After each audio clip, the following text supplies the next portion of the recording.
உறவுகளுக்கு வணக்கம். எதிரொலியின் இன்றைய இரவு நேர பிரதான செய்திகளுடன் இணைந்து கொண்டிருக்கின்றோம். முதலில் தலைப்புச் செய்திகள். 11 வயது சிறுமிக்கு தந்தையால் நேர்ந்த கதி, விசாரணை செய்த போலீசாருக்கு காத்திருந்த அதிர்ச்சி. கட்டுநாயக்கவில் திடீரென சுற்றி வளைக்கப்பட்ட இலங்கையர், உடமையில் மாட்டிய மர்ம பொருள், அதிர்ச்சியில் போலீசார். நடந்தது என்ன? செம்மணியில் புதைக்கப்பட்ட குழந்தைகள், அனுரா அரசின் திட்டத்தை அம்பலப்படுத்திய தேரர், வெளியிடப்பட்ட மேலும் பல கருத்துக்கள். யாழ் திருநெல்வேலி சந்தைக்கு வந்த போதை ஆசாமியால் பெரும் பரபரப்பு, ஆடைகளை களைந்து அநாகரிகம். வவுனியா பல்கலைக்கழகத்தின் முதலாண்டு மாணவன் மர்மமான முறையில் திடீர் மரணம், வலுக்கும் சந்தேகம், அதிர்ச்சி தகவலை வெளியிட்ட போலீசார். அடுத்த வருடம் வரை தொடர்ந்து பிற்போடப்படும் செம்மணி புதைக்குழி அகழ்வு, ஏன் தெரியுமா? வெளியிடப்பட்ட தகவல். அரச வேலைக்காக காத்திருப்போருக்கு வெளியான மகிழ்ச்சி அறிவிப்பு, நிறைம்பு வலியும் வேலை வெற்றிடங்கள். மூத்த போலீஸ் மற்றும் ராணுவ அதிகாரிகளை அதிர வைத்த புதிய விசாரணை, அச்சத்தில் பலர். படையினரின் அதிரடி நடவடிக்கையால் திடீரென சுற்றி வளைக்கப்பட்ட மற்றும் ஒரு பாதாள உலக புள்ளி, தீவிரப்படுத்தப்படும் விசாரணைகள். இதுபோன்ற செய்திகளை உடனுக்குடன் அறிந்து கொள்ள நமது எதிரொலி சேனலை சப்ஸ்கிரைப் செய்து இணைந்திருங்கள். தொடர்பென விரிவான செய்திகள்.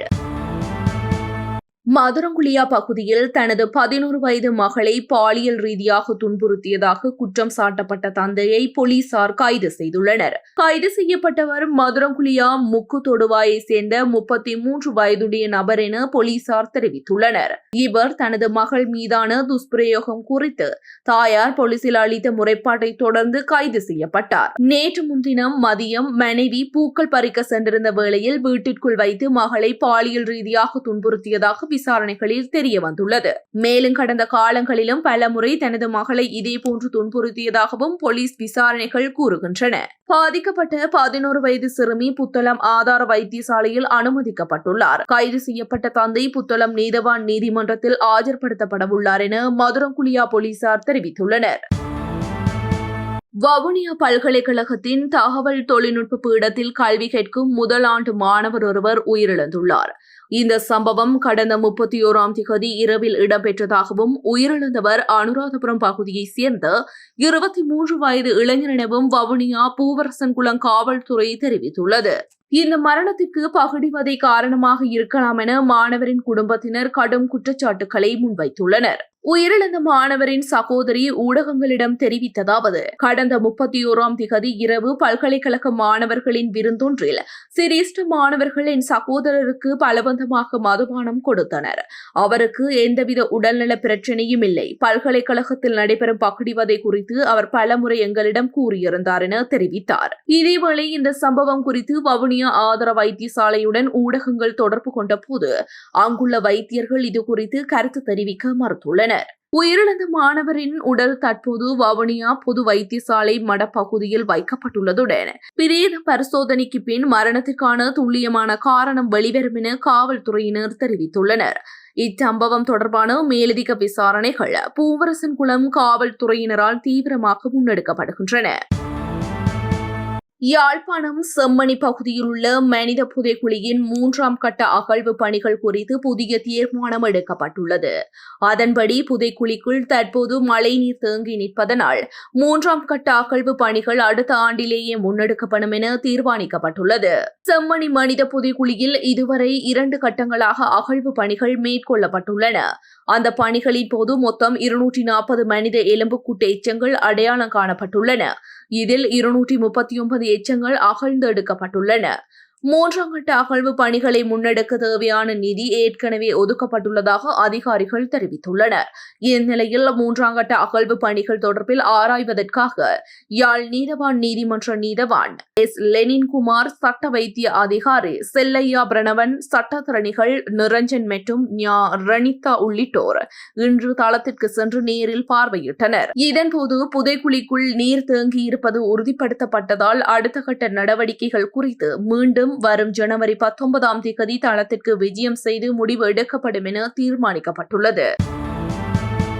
அரசாங்கத்தில் 60,000 புதிய ஊழியர்களை ஆட்சேர்ப்பு செய்யும் திட்டம் முன்னெடுக்கப்படவுள்ளதாக பொது நிர்வாகம், மாகாண சபைகள் மற்றும் உள்ளூராட்சி அமைச்சர் சந்தன அபேரத்ன தெரிவித்துள்ளார்.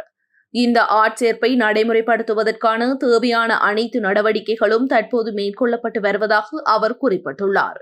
முதல் கட்டமாக நாடு தழுவிய சேவைகளுக்கான பணியாளர்கள் ஆட்சேர்ப்பு செய்யும் பணி ஏற்கனவே ஆரம்பிக்கப்பட்டுள்ளதாகவும் பொது சேவைக்கான ஆட்சேர்ப்பு நடைமுறைகள் முழுமையாக விதிமுறைகளின்படி மேற்கொள்ளப்படும் என்றும் அமைச்சர் சந்தன அபேரத்ன கூறியுள்ளார். இதற்கிடையில் இலங்கையின் பல திணைக்களங்கள் மற்றும் நிறுவனங்களில் உள்ள 8547 வெற்றிடங்களை நிரப்புவதற்கு அமைச்சரவை அனுமதி வழங்கியுள்ளது. இந்த அனுமதி பிரதமர் ஹரணி அமரசூரிய சமர்ப்பித்த பிரேரணையின் அடிப்படையில் வழங்கப்பட்டதாக அமைச்சரவை அறிவித்துள்ளது. அரசாங்க சேவைக்கு ஆட்சேர்ப்பு செய்யும் செயல்முறையை மீளாய்வு செய்வதற்காக தேவைகள், முன்னுரிமைகள் மற்றும் காலக்கெடு ஆகியவற்றை நிர்ணயித்து அத்தியாவசியமான ஆட்சேர்ப்புகளை விரைவாக மேற்கொள்ளும் நோக்கில் பிரதமரின் செயலாளர் தலைமையில் அதிகாரிகளை கொண்ட குழு ஒன்றை நியமிப்பதற்கான அனுமதி கடந்த ஆண்டு வழங்கப்பட்டிருந்தது. இதன்படி அதிகபட்சமான பொதுமக்கள் பாதுகாப்பு மற்றும் நாடாளுமன்ற விவகாரங்கள் அமைச்சின் கீழ் 5198 வெற்றிடங்கள் நிரப்பப்பட உள்ளன. அதனைத் தொடர்ந்து புத்த சாசன, சமய மற்றும் கலாசார விவகார அமைச்சு 1261, மேல் மாகாண சபை 414, இளைஞர் விவகாரம் மற்றும் விளையாட்டு அமைச்சு 355, நிதி திட்டமிடல் மற்றும் பொருளாதார அபிவிருத்தி அமைச்சு 310 எனும் திணைக்களங்களிலும் கணிசமான எண்ணிக்கையில் ஆட்சேர்ப்புகள் இடம்பெறவுள்ளன. இந்த ஆட்சேர்ப்பு திட்டம் நீண்ட காலமாக பணியிடங்களை வெற்றிடமாக இருந்து வந்த அரசு துறைகளின் பணி சுமைகளை குறைத்து அரசாங்க சேவையின் திறன் மற்றும் செயல்திறனை மேம்படுத்தும் நோக்கத்துடன் முன்னெடுக்கப்படுகிறது என்று அமைச்சர் மேலும் தெரிவித்துள்ளார். யாழ்ப்பாணம் செம்மணி மனித புதைகுழியில் சிறுவர்கள் மற்றும் குழந்தைகளின் எலும்புக்கூடுகள் வெளிவந்துள்ள நிலையில் அவற்றை விடுதலை புலிகள் புதைத்ததாக கூறி அதனை காரணமாக கொண்டு அரசாங்கம் விசாரணைகளை பின்னுக்கு தள்ள முயல்கிறது என்று சம உரிமை இயக்கத்தின் செயற்பாட்டாளர் சனி ஞானந்த தேரர் குற்றம் சாட்டியுள்ளார். யாழ் நகரில் சம உரிமை இயக்கம் ஏற்பாடு செய்திருந்த போராட்டத்தில் கலந்து கொண்டு கருத்து தெரிவிக்கும் போதே அவர் இதனை கூறினார். அவர் மேலும் தெரிவித்ததாவது, மக்களுக்கு பல வாக்குறுதிகள் அளித்து ஆட்சிக்கு வந்த இந்த அரசாங்கம் ஆட்சிக்கு வந்த பிறகு அவை அனைத்தையும் மறந்து செயல்படுகிறது. பயங்கரவாத தடை சட்டத்தை நீக்குவோம் என கூறியிருந்த ஜேவிபி அரசாங்கம் ஒரு வருடமான பிறகும் அதை நீக்கவில்லை. அதற்கு பதிலாக தற்போது புதிய பயங்கரவாத தடை சட்டத்தை கொண்டு வருவதற்கான முயற்சிகள் இடம்பெற்று வருகின்றன. இதனை மக்கள் ஒன்றுபட்டு எதிர்க்க வேண்டும். செம்மணியில் நடைபெறும் மனித புதைகுழி அகழ்வு பணிகளின் போது சிறுவர்களும் குழந்தைகளும் அடக்கம் செய்யப்பட்டுள்ள எலும்புக்கூடுகள் வெளிவந்துள்ளன. நான் அவற்றின் புகைப்படங்களை பார்த்துள்ளேன். இப்போது அந்த புதைகுழி தொடர்பாக விடுதலை புலிகள் குழந்தைகளை புதைத்ததாக கூறி இந்த அரசாங்கம் விசாரணைகளை மூடி மறைக்க முயற்சிக்கிறது. அதுபோல தெற்கில் நடைபெற்ற பட்டளந்த விவகாரத்தையும் அரசியல் நோக்கத்திற்காக ஆரம்பித்து பின்னர் கிடப்பில் போட்டுவிட்டனர். மக்களிடம் பொய்யான வாக்குறுதிகள் வழங்கி ஆட்சிக்கு வந்த இந்த அரசாங்கம் கடந்த ஒரு வருடமாக எந்த வாக்குறுதியையும் நிறைவேற்றவில்லை. இதேபோல் மீதமுள்ள 5 வருடங்களையும் வெறுமனே கடத்த போகிறார்கள். செம்மணி மனித புதைகுழி விவகாரம் தொடர்பில் இந்த அரசாங்கம் உண்மையானதும் நீதியானதுமான விசாரணைகளை மேற்கொள்ளாது என்பது தெளிவாக தெரிகிறது என சன்னி ஞானந்த தேரர் சுட்டிக்காட்டினார். 21 மில்லியன் ரூபாவுக்கும் அதிக பெறுமதி கொண்ட குஸ் போதைப் பொருளுடன் இலங்கை பிரஜை ஒருவர் கைது செய்யப்பட்டுள்ளார். இந்த சம்பவம் கட்டுநாயக்க சர்வதேச விமான நிலையத்தில் இன்று இடம்பெற்றுள்ளது. சுங்க அதிகாரிகள் தெரிவித்ததாவது, தாய்லாந்தின் பாங்காக்கிலிருந்து இந்தியாவின் சென்னை வழியாக இலங்கைக்கு வந்த 28 வயதான இலங்கை நபர் ஒருவரிடமிருந்து 2.7 கிலோகிராம் குஸ் போதைப் பொருள் கைப்பற்றப்பட்டுள்ளதாக தெரிவிக்கப்பட்டுள்ளது. சந்தேக நபர் தனது பயண பைகளுக்குள் நுணுக்கமாக மறைத்து வைத்து இந்த போதைப் பொருளை நாட்டுக்கு கடத்த முயன்றதாக கூறப்படுகிறது.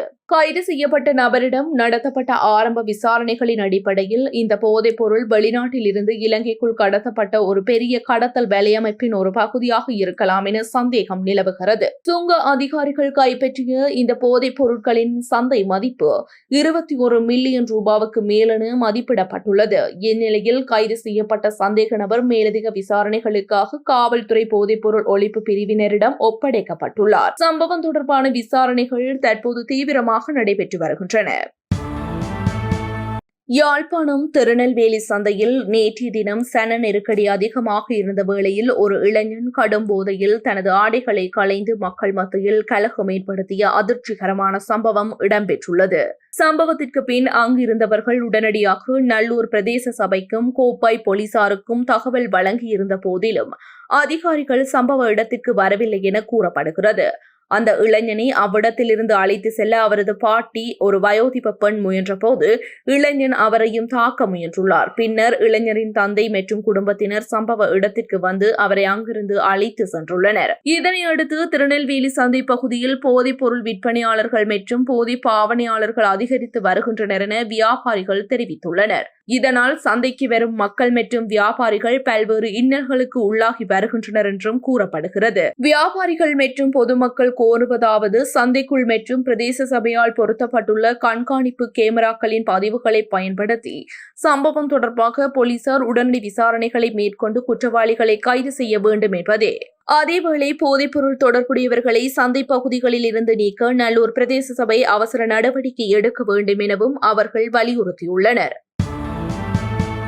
மூத்த போலீஸ் மற்றும் ராணுவ அதிகாரிகளின் சொத்துக்கள் தொடர்பாக லஞ்ச ஊழல்களுக்கு எதிரான ஆணைக்குழு விரிவான விசாரணையை ஆரம்பித்துள்ளது.